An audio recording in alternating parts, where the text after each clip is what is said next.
So I recently fixed a pretty annoying problem I had with the Porsche. I had this slight serpentine belt squeak at like 3,000 to 4,000 RPM when I was free revving it.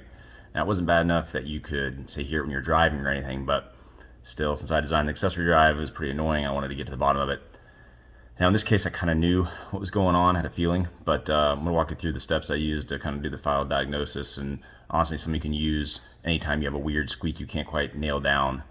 Because sometimes they can be tricky, especially if you have a custom accessory drive and you might have misaligned pulleys or stuff like that where it's just not like an alternate's failed or something where it's real obvious and loud. So let me show you what I did here. All right, so first, you can see how dirty the car is. I actually drove in the rain not too long ago. Proof that I do drive it. First, let me show you the accessory drive. It's kind of complicated, but starting to the left here, so we're looking backwards. You know, oil pans right there. You can see the dry sump pickups there. AC compressor, got an idler pulley to give me some gaps so I have room to clear all the hoses that run down the middle of the car. Runs down all across the other side of the car. Around the water pump is a big old billet Messier water pump.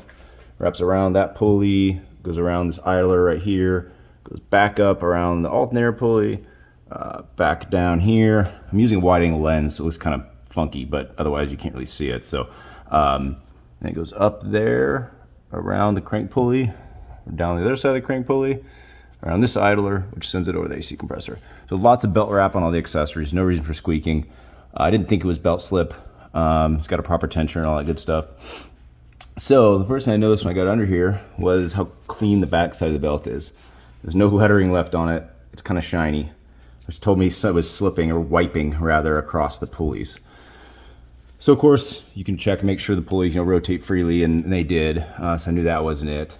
But that told me there was something going on. So I noticed this pulley, and it's kind of hard to tell you. You can see a little shiny edge poking out where the belt's been wiping or sliding across that pulley. So it's been going left to right, which tells me either the water pump or the alternator pulley is probably out of alignment and causing the belt to kind of go back and forth across that. Now I have this handy dandy laser guide for checking alignment, so there's no excuse for this not to work right, but I actually did this alternator swap in the car, custom made pulley like everything else in this car, and honestly I just freaking forgot to recheck it, and it turns out the pulley was off a little bit.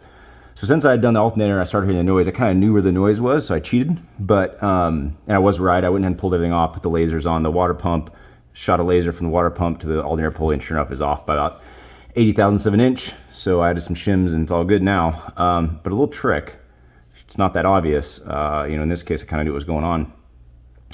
You can do is you can spray the belt with water.